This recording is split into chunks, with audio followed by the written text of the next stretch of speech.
L'Institut de recherche-action en sémiotique, sociologie et communication, l'IRAS, présente des portraits de femmes dans des métiers ou des fonctions masculines.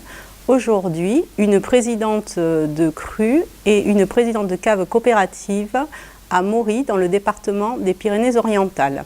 Dès la création de sa cave coopérative, les statuts de celle-ci ont comme particularité pour l'époque d'ouvrir l'accès de la société coopérative aux femmes non mariées majeures.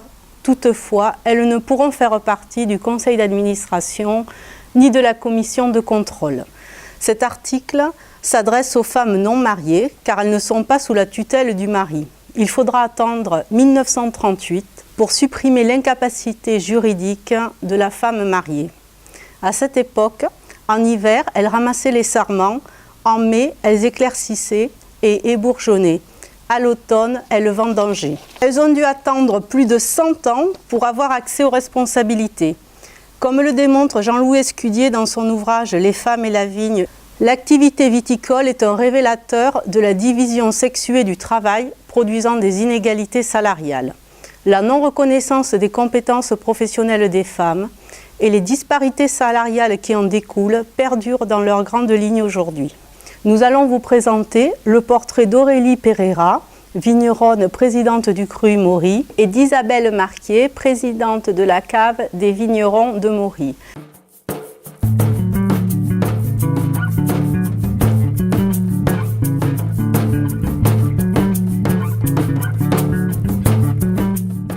Bonjour, je m'appelle Aurélie Pereira, donc je suis vigneronne, présidente du cru Mory depuis début 2015. Mes parents étaient vignerons, enfin viticulteurs, mes grands-parents, et c'est vrai que toute mon enfance, j'ai vu la partie travail du vignoble, mais ça s'arrêtait aux portes de la cave. Et c'est vrai que voilà, j'ai eu, disons, la curiosité d'essayer de me dire qu'est-ce qui se passe après, et ça m'a donné l'envie d'en savoir un peu plus et de me pencher dans de me mettre dans cet univers-là. Je suis dans les vignes, donc après c'est mener à bien une récolte, mener à bien une vendange, faire voilà, tout le travail qu'il y a à faire pour que d'une plante on arrive à obtenir une belle récolte pour faire voilà, les meilleurs vins possibles.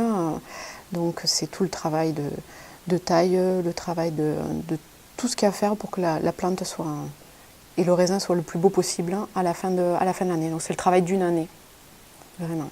Et au niveau du cru, c'est plus un travail de collectif, un travail de regroupement. C'est vraiment, le cru regroupe les vignerons particuliers, les caves particulières et la cave coopérative. Donc là, ça va être un travail de mise en commun, de projet collectif, vraiment un travail collectif avec une partie administrative et une partie organisation d'événements. Une marque, là c'est une appellation, c'est une marque, c'est un nom, défendre un bien collectif, donc Mory. C'est plus difficile pour une femme, pas forcément. Après, ce qui est difficile, c'est que c'est un univers masculin. Donc il y a beaucoup d'hommes de génération. Enfin, il y a vraiment une génération qui est là, qui est très présente. Donc c'est vrai que c'est plus difficile d'arriver en étant plus jeune, en étant une femme. C'est pas forcément évident, même s'il n'y a pas de, voilà, il n'y a pas de.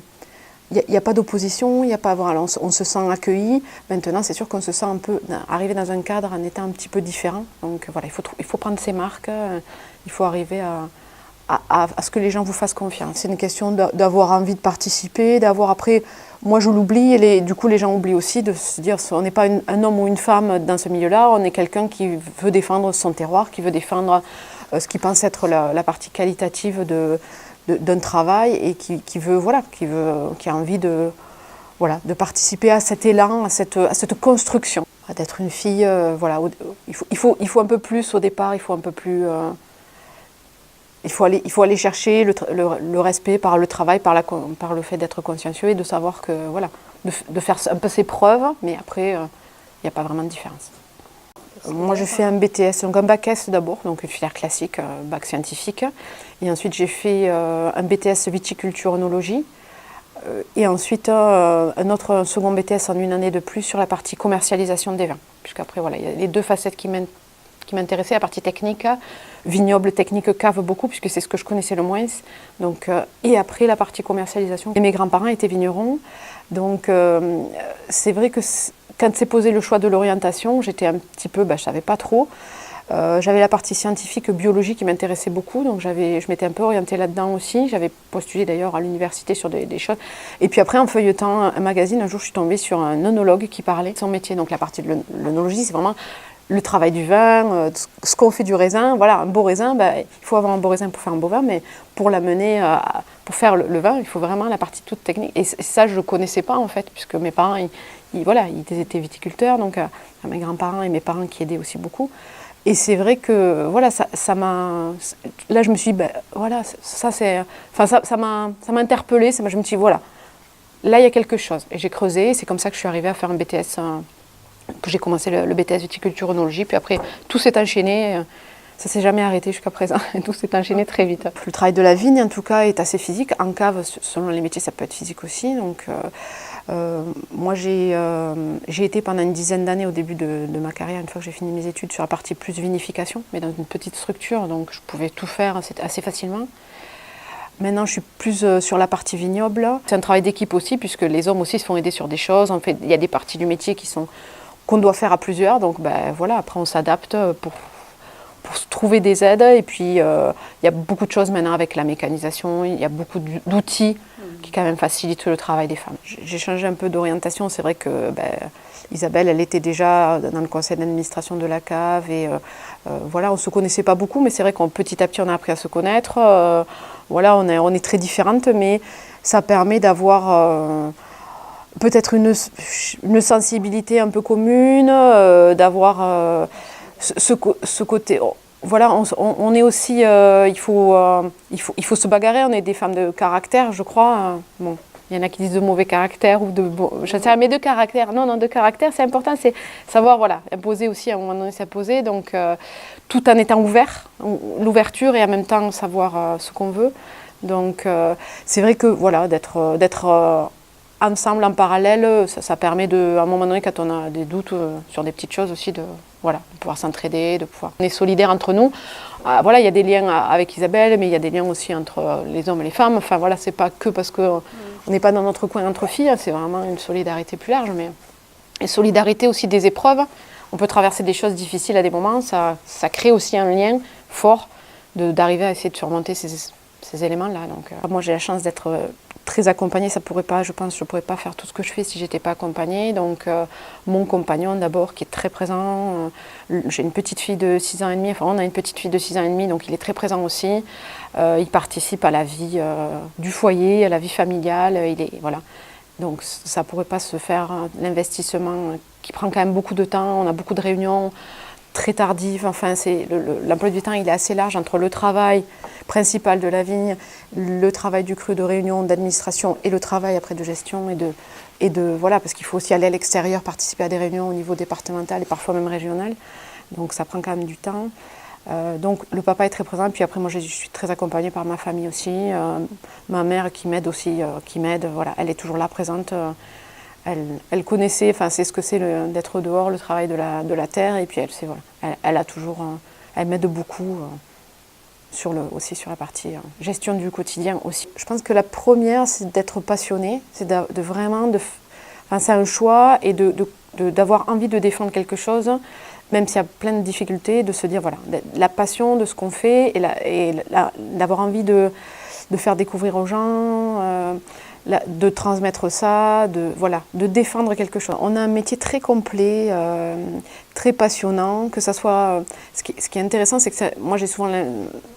c'est plein de métiers dans un. Quand on travaille à la vigne, quand on fait du vin, quand on défend, bon là en plus au niveau syndical, au niveau défense des vignerons, c'est beaucoup de métiers dans un. Il y a de la partie gestion, il y a de la partie terrain, pratique, technique, conseil, administratif, enfin c'est très très complet.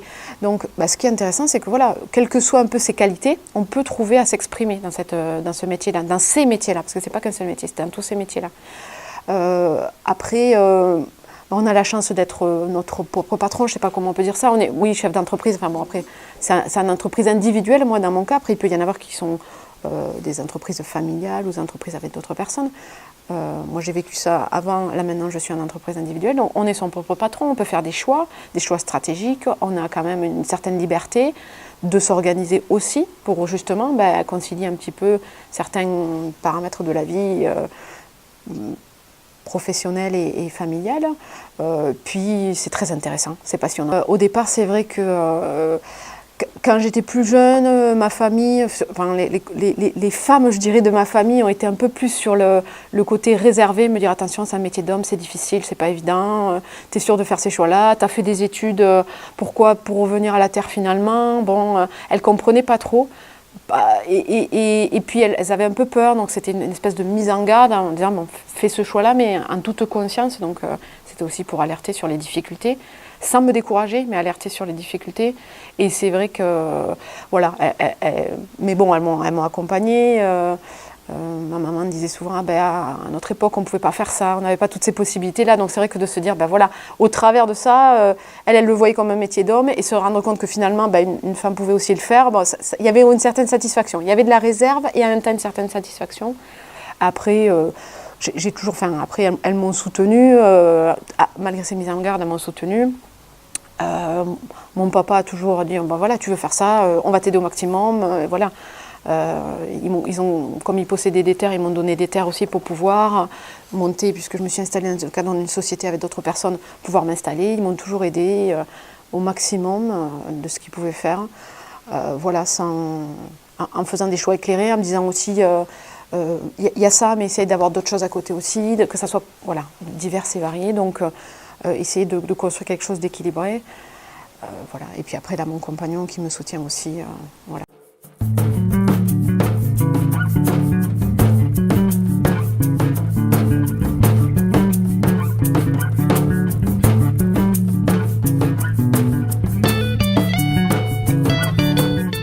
Isabelle Marquier, présidente de la cave coopérative de Maury. C'était pas dans l'ordre établi, on va dire, c'était pas prévu, en tout cas de longue date. C'est un concours de circonstances. On était 4 membres du conseil d'administration dans le bureau, assez impliqués, donc 2 hommes et 2 femmes. Il y avait une équipe en place depuis de longues années qui, à un moment donné, avait vraiment envie d'arrêter et de laisser la place. Et donc, il a fallu qu'on se décide entre nous et voir qui c'est qui allait prendre cette fonction. Pour les garçons, c'était plus compliqué. Ils trouvaient que c'était vraiment une surcharge de travail très importante. Ils voyaient ça comme un temps complet, presque. Et donc, du coup, à un moment donné, il y avait quelqu'un dans mon entourage qui m'avait soufflé, mais tu devrais partir sur cette fonction, ce devrait être toi la présidente. Donc j'ai dit, bon ben pourquoi pas, ok, je me lance. Et ça s'est fait comme ça. Moi je baigne là-dedans depuis que je suis toute petite. Mon grand-père avait des vignes, ma mère travaillait à la cave coopérative depuis le début où elle a commencé à 20 ans jusqu'à sa retraite, à la cave coopérative de Maury, elle était secrétaire, donc c'est vrai que les bâtiments, je les connais depuis que je suis toute petite. Mon parrain qui m'a élevée était aussi dans les vignes, c'est lui qui m'a transmis son exploitation d'ailleurs. Et il gérait le groupement de défense agricole sur le secteur. Donc, et ensuite, quand je me suis mis en couple, mon compagnon aussi était viticulteur, donc oui, j'ai toujours baigné là-dedans. Non, ça ne me prédestinait pas forcément à ça, parce que je ne savais pas trop quoi faire et parce que je n'étais pas forcément bien orientée.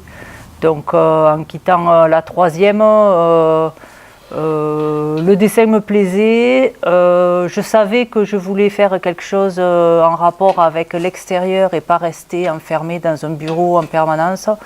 Donc du coup, je suis partie sur un bac scientifique, mais avec du dessin techno, du dessin industriel. J'ai eu envie de me réorienter sur vraiment l'agriculture, mais ça n'a pas été possible parce que mon dossier et mon parcours ne m'ont pas permis ça.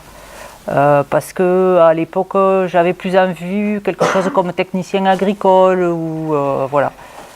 Et donc du coup, j'ai arrêté mes études et après quelques hésitations, je me suis installée en viticulture.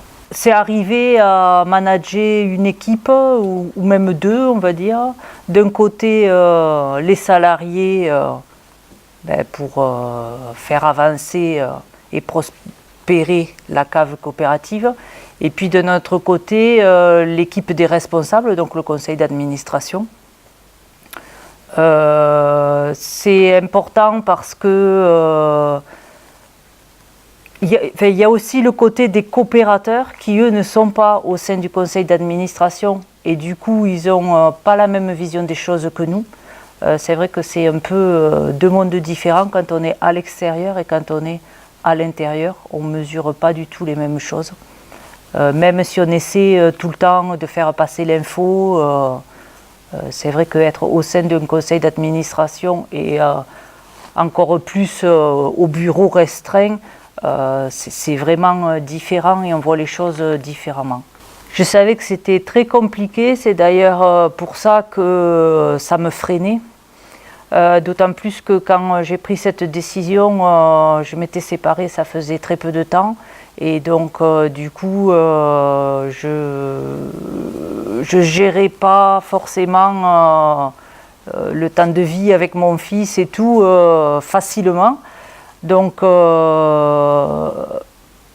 se débrouille, on fait comme on peut, c'est intuitif, c'est au jour le jour, ça dépend des semaines, des réunions, voilà. Et après il faut être bien entouré, autant du côté familial que du côté professionnel. Nous, dans nos fonctions, c'est vrai que souvent les réunions c'est tard le soir, parce que c'est après les journées de travail. Et là, si on n'a pas la famille autour, c'est pas possible, on ne s'en sort pas.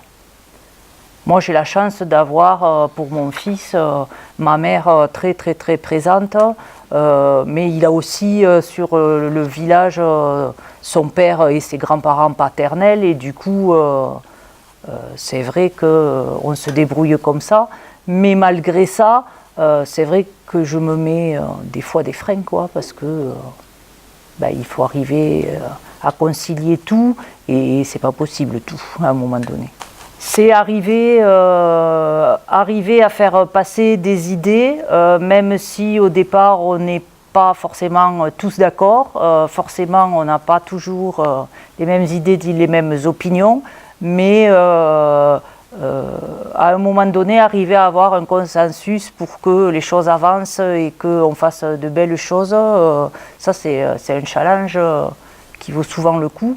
Et puis, il y a l'exemple de la dernière cuvée qu'on a sortie, par exemple, l'Acmé, là, notre haut de gamme en Maurice-Sec. Ça faisait un moment qu'on en parlait, ça faisait un moment que Aurélie disait qu'il fallait à tout prix qu'on ait notre haut de gamme et ça a pris du temps, mais il a fallu choisir un nom, il a fallu choisir une bouteille, il a fallu ensuite faire accepter l'idée, trouver un prix, voilà. Et ça, c'est très intéressant, c'est très motivant. Puis ensuite, il y a le côté où on va quand même...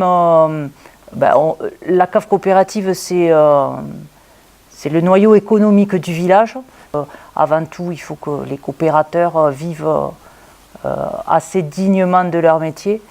Et puis, il y a aussi l'autre côté où on va dans des réunions, on rencontre d'autres présidents de caves coopératives, on peut échanger et puis voilà, être représentant de la cave de Maury, c'est quand même valorisant, c'est pas rien, quoi. Non, je crois pas. C'est difficile pour tout le monde, c'est pas plus difficile parce qu'on est une femme. Moi, en tout cas, je le ressens pas comme ça. Après, peut-être que le fait qu'on soit deux femmes au bureau, c'est plus facile. Après, ça doit dépendre aussi de la personnalité. Et moi, ça fait longtemps que, même si je ne suis pas à la présidence, je suis dans l'ombre du conseil d'administration parce que mon ancien conjoint était présent, que tout le monde me connaît. Je suis quand même installée à la ville depuis 1993, donc voilà. Non, ça s'est fait, en tout cas sans heurte. Je pense qu'il faut arriver à écouter tout le monde et à faire un consensus.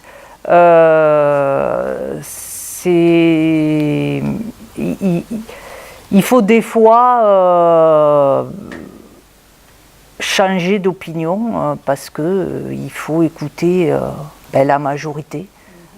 C'est le principe de la coopération et du coup, il y a des fois c'est un peu compliqué, mais voilà, il faut être conscient de ça.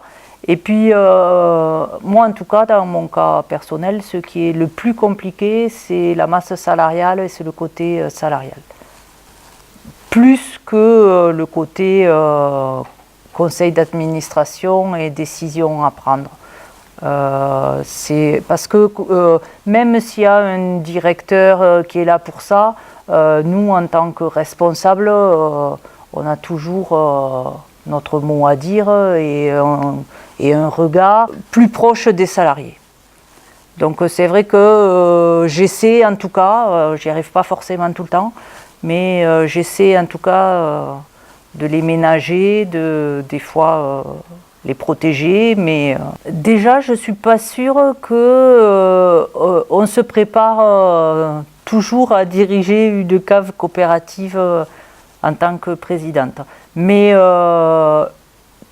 qu'on soit homme ou femme, je pense que c'est une question de relation et de moment qui fait que on est prêt ou on n'est pas prêt et on sent qu'on a la confiance d'un conseil d'administration pour accéder à ce poste-là.